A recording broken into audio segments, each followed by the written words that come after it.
ರಾಮ ಮಂದಿರ ಉದ್ಘಾಟನೆಗೂ ಮುನ್ನ ನಮೋ ದಕ್ಷಿಣ ದಂಡಯಾತ್ರೆ. ಆಂಧ್ರ ಕೇರಳ ಬಳಿಕ ಇವತ್ತು ಕರ್ನಾಟಕಕ್ಕೆ ಮೋದಿ ಭೇಟಿ. ಬೆಂಗಳೂರಿನಲ್ಲಿ ಬೋಯಿಂಗ್ ಇಂಡಿಯಾ ಸೆಂಟರ್ಗೆ ಪ್ರಧಾನಿ ಚಾಲನೆ.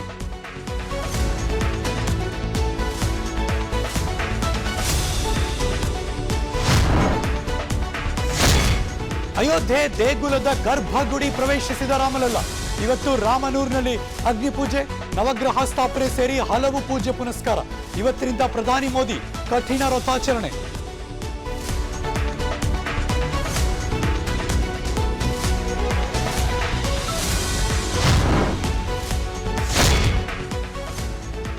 ಬಿಜೆಪಿಯ ರಾಮಬಾಣಕ್ಕೆ ಕಾಂಗ್ರೆಸ್ನಿಂದ ಮೀಸಲಾತಿ ಪ್ರತ್ಯಸ್ತ್ರ.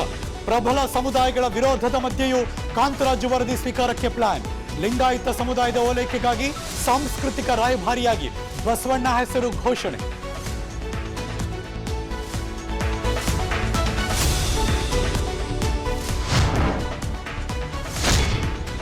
ಇವತ್ತು ಕಾಂಗ್ರೆಸ್ ಲೋಕಸಭಾ ಚುನಾವಣಾ ಸಮಿತಿ ಸಭೆ. ಸಿದ್ದು ಡಿಕೆಶಿ ಜೊತೆ ಸಂಭಾವ್ಯ ಅಭ್ಯರ್ಥಿಗಳ ಬಗ್ಗೆ ಚರ್ಚೆ. ಇತ್ತ ಸರ್ಕಾರದ ವೈಫಲ್ಯ ಜನರ ಮುಂದಿಡೋದಕ್ಕೆ ಬಿಜೆಪಿ ಮಾಸ್ಟರ್ ಪ್ಲಾನ್.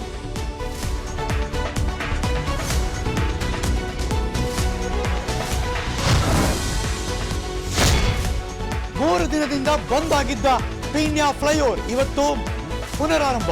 ಬೆಳಗ್ಗೆ 11 ಗಂಟೆಯಿಂದ ಮೇಲ್ಸೇತುವೆ ಸಂಚಾರಕ್ಕೆ ಮುಕ್ತ. ಟ್ರಾಫಿಕ್ ಜಾಮ್ನಿಂದ ಕಗ್ಗೆಟ್ಟಿದ್ದ ವಾಹನ ಸವಾರರಿಗೆ ಬಿಗ್ ರಿಲೀಫ್.